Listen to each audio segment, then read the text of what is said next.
Assalamualaikum warahmatullahi wabarakatuh.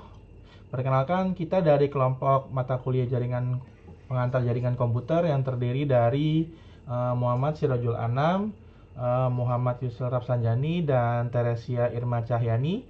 Pada kali ini saya bakalan menjelaskan mengenai rancangan pada jaringan kantor di perusahaan Enigma Software House. Nanti detail yang akan kita jabarkan adalah mengenai laporan observasi serta redesign jaringan kantor existing menjadi jaringan baru yang mungkin lebih efisien dan lebih uh, lebih lebih scalable. Selanjutnya, kemudian sebelumnya kita melakukan survei dulu pada lokasi realnya.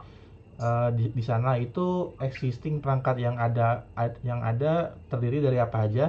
Setelah kami melakukan pendataan, yang pertama ada router. Di sana mereka pakai merek TP-Link Archer C6.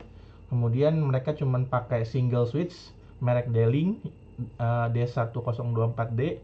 Kemudian ada satu access point merek Katenda untuk WiFi.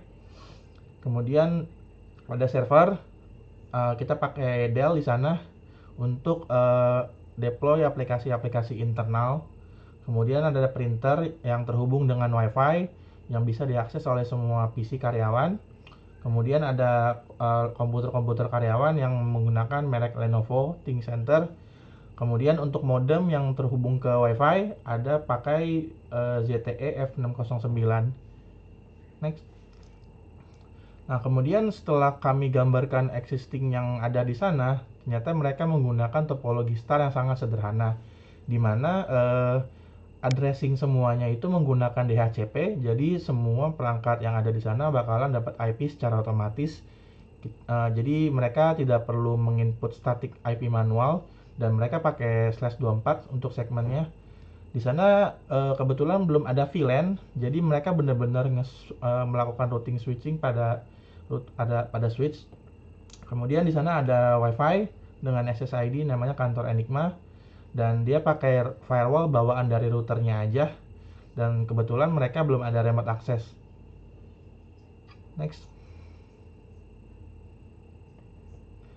Jadi berikut hasil gambaran topologi dari jaringan existing yang ada di sana. Kami menggambarkan bahwa di sana ada router yang terhubung untuk ke internet, dan di sana ada SSID yang seperti tadi disebutkan bisa dikoneksikan lewat smartphone. Jadi perangkat-perangkat tersebut bisa dikonek secara wireless lewat SSID. Nah, tetapi untuk perangkat-perangkat yang tidak dikonekkan melalui wireless, mereka terhubung ke dalam satu switch yang sama. Jadi switch center ini yang menggabungkan beberapa lantai. Jadi ada ruangan A, B, C, D, itu ada beberapa lantai tapi masih terhubung ke dalam satu switch saja. Ini memang dalam segi budget lebih memangkas budget ya. Tapi kalau dalam hal optimal, kalau menurut saya sih kurang, karena ketika switch ini mati, maka bakalan semua perangkat yang tersambung akan terkena efeknya, jadi bakalan mati semua. Nah, pembagian di sini tuh harusnya lebih diatur lagi berdasarkan segmen-segmen yang lebih khusus. Next. Nah, kemudian ini seperti yang sudah saya jelaskan sebelumnya. Jadi jaringan mereka pakai topologi star yang sangat sederhana. Jadi perangkat-perangkat itu kayak komputer karyawan, server, printer, sama perangkat IoT yang lain tuh kehubung ke satu core switch yang mana pakai merek D-Link D1024D. Nah, sedangkan router Archer-nya ini buat ngekonekin dari lokal ke internet. Jadi yang menghubungkan ke internet provider itu si TP-Link Archer ini. Nah, sedangkan access point ini dia uh, buat nge-broadcast WiFi. Jadi tamu atau orang internal tuh bisa pakai WiFi yang ada di sana, nggak harus pakai kabel. Karena kan nggak mungkin kalau handphone pakai kabel kan. Nah, jadi terus perangkat yang di sana tadi yang seperti sudah dibilang kehubung lewat DHCP, semuanya bakalan dapat IP otomatis lewat segmen /24. Nah, terus saat ini yang menjadi kerentanan adalah mereka belum ada pemisahan jaringan antar divisi. Jadi setiap divisi yang ada di sana itu bisa saling komunikasi satu sama lain. Padahal sebenarnya kebutuhannya mungkin bisa beda-beda. Makanya nanti untuk penyediaan jaringan baru yang bakalan di-provide mungkin akan menggunakan segmentasi VLAN. Jadi biar eh, pengaturan firewall ataupun keamanannya bisa diatur sesuai fungsinya masing-masing. Oke, selanjutnya akan dilanjutkan oleh Mas Sirojul Anam. Oke, selanjutnya oleh saya sendiri, yaitu untuk kelemahan jaringan yang existing. Jaringan yang existing itu masih menggunakan satu subnet tanpa segmentasi VLAN, sehingga tidak ada isolasi antar departemen. Semua perangkat bisa saling akses, meningkatkan risiko penyebaran malware dan kebocoran data. Sehingga keamanan hanya mengandalkan firewall bawaan router dan juga password WiFi tanpa autentikasi tambahan, sehingga akses jaringan mudah didapatkan. Tidak ada pengaturan ACL ataupun mekanisme autentikasi lanjutan, serta dokumentasi konfigurasi minim sehingga troubleshooting dan pengembangan jaringan sulit dilakukan. Oke, selanjutnya permasalahan yang dihadapi. Kurangnya segmentasi pada jaringan existing dan pembatasan akses antara divisi membuat keamanan data dan efisiensi operasional terancam. Semua traffic berada dalam satu broadcast domain, sehingga mudah terjadi bottleneck dan penurunan kecepatan. Apalagi saat traffic tinggi, server aplikasi tidak terisolasi dari perangkat tamu, sehingga rawan ancaman keamanan. Beberapa area kantor juga mengalami masalah sinyal Wi-Fi yang lemah. Tidak ada QoS atau prioritas traffic, sehingga layanan penting bisa terganggu. Dan juga keterbatasan perangkat keras membatasi pengembangan jaringan di masa depan atau di masa yang akan datang. Oke, selanjutnya berikut adalah desain ulang jaringan untuk di kantor PT Nikma Software House. Di sini sudah menggunakan VLAN, tapi tetap menggunakan topologi star. Kemudian setiap segmentasinya itu per divisi atau per ruangan. Di sini ada beberapa switch untuk membaginya. Di sini juga ada firewall dedicated, kemudian ada penambahan access point. Penambahan access point untuk smartphone, untuk tamu, kemudian juga untuk WiFi di dalam kantornya sendiri. Kemudian ini VLAN-nya itu dibagi menjadi beberapa, ada VLAN 50 untuk PC admin dan juga resepsionis. Kemudian ada VLAN 10 untuk divisi bisnis, kemudian ada VLAN 20 untuk divisi developer, dan juga VLAN 30 untuk divisi marketing, dan juga VLAN 40 untuk divisi kreatif. Dan juga switch layer 3 ini untuk routing antar VLAN. Dan berikut adalah diagram topologi barunya. Oke, selanjutnya desain topologi jaringan baru.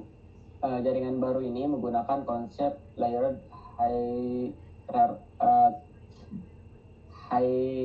hierarchical topologi yang terdiri dari access layer atau perangkat user ke access switch, distribution layer atau switch per divisi ke layer switch, dan juga core layer. Layer 3 switch sebagai pusat pengelolaan VLAN dan routing. Setiap divisi dan fungsi memiliki VLAN dan subnet sendiri, sehingga traffic dan akses antar divisi dapat diatur lebih ketat. Wi-Fi juga dipisah antar staff dan desk dengan SSID berbeda, ditambah autentikasi WPA 2 dan 3, dan captive portal untuk keamanan. Seluruh desain didokumentasikan dengan baik untuk memudahkan pemeliharaan dan pengembangan jaringan ke depan.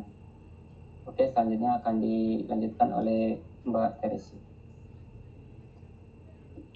Oke, untuk skema VLAN dengan desain topologi yang baru, berikut pembagian VLAN-nya berdasarkan fungsi dan departemen.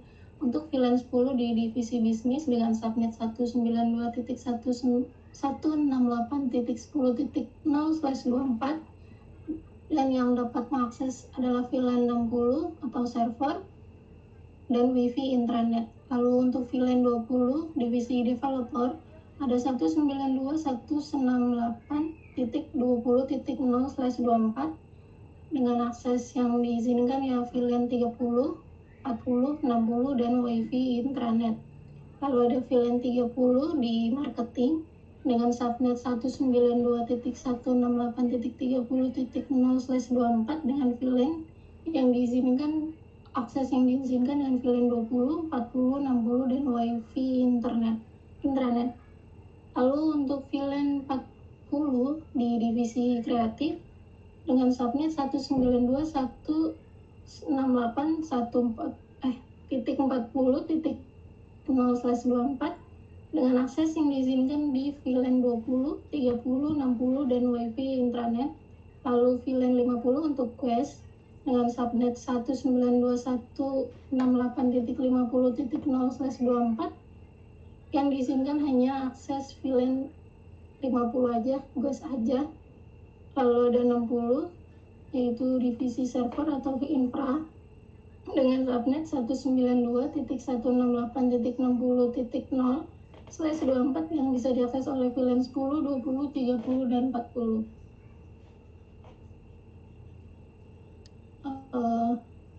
Kebijakan akses pada desain topologi baru itu VLAN 50 atau GES dibatasi hanya untuk komunikasi internal GES saja.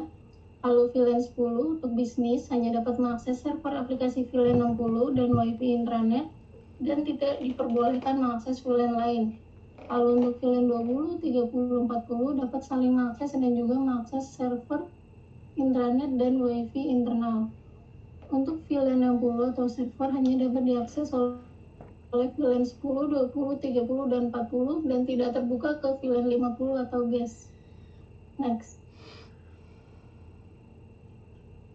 Untuk manfaat dari desain topologi yang baru, yaitu segmentasi jaringan berbasis VLAN dan ACL meningkatkan keamanan dengan membatasi akses antar divisi dan GES. Risiko kebocoran data dan penyebaran malware berkurang, serta akses tidak sah dapat dicegah. Trafik jaringan jadi lebih efisien karena broadcast domain diperkecil, sehingga kecepatan transfer data antar divisi dan server meningkat. Desain modular dan scalable memudahkan penambahan perangkat atau divisi baru tanpa mengganggu infrastruktur yang ada. Manajemen jaringan juga jadi lebih mudah dan troubleshooting lebih cepat karena dokumentasi dan pembagian VLAN yang jelas.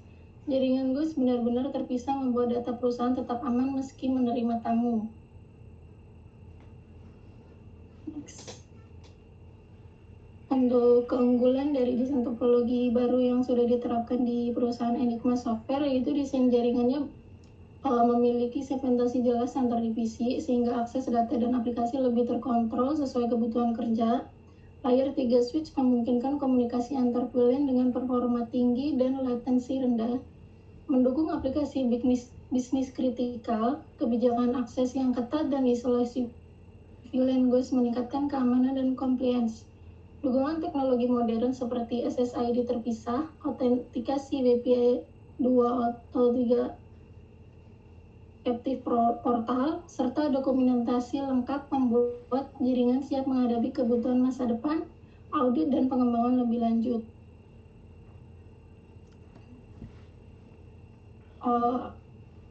Dengan kesimpulan, desain ulang jaringan PT Enigma Software House berhasil mengatasi kelemahan infrastruktur sebelumnya, khususnya dalam hal segmentasi keamanan dan skalabilitas.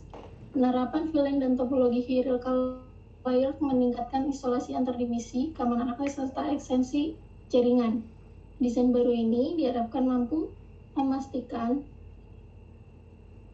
transaksi berjalan lancar. Desain baru ini diharapkan juga mampu mendukung operasional perusahaan secara lebih optimal dan adaptif terhadap perkembangan teknologi ke depan. Itu aja presentasi dari kelompok kami. Terima kasih.